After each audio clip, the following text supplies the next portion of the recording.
معتدہ کا خالہ اور ماموزاد بھائیوں سے پردہ کرنا، اس کا کیا حکم ہے؟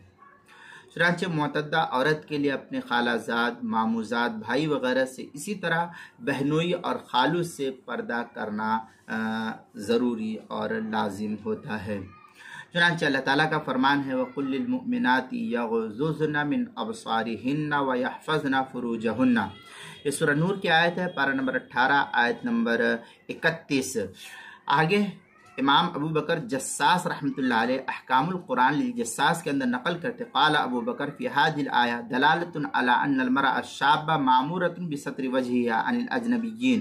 اس طریقے کی عبارت احکام القرآن للجساس باب حجاب النساء جلد نمبر 3 صفحہ نمبر 372 جو لاہور پاکستان کا چھپا ہوا نسخہ ہے، اور جو ہندی نسخہ ہے زکریا بک ڈپو دیوبند کا، اس کی 5ویں جلد صفحہ 486 پر اس کو نقل کیا ہے۔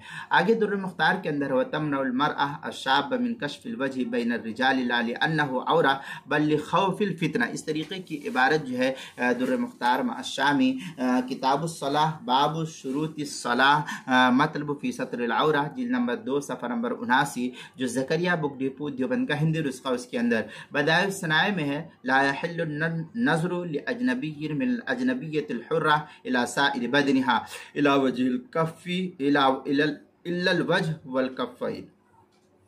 یہ بدائع الصنائع کی عبارت ہے کتاب الاستحسان حکم الاجنبیات الحرائر جلد نمبر 4 صفحہ نمبر 293 جو زکریا بک ڈپو دیوبند کا ہندی نسخہ، اس کے اندر فتاوی ہندیہ کتاب الکراہیہ الباب الثامن جلد نمبر 5 صفحہ نمبر 329 جو زکریا بک ڈپو دیوبند کا ہندی نسخہ ہے، مجمع الانہر کتاب الکراہیہ جلد نمبر 4 صفحہ نمبر 202 جو مکتبہ فقیہ الامت دیوبند کا چھپا ہوا نسخہ ہے، کتاب المسائل 5ویں جلد صفحہ 402 اور 403 پر بھی اس کو نقل کیا گیا ہے۔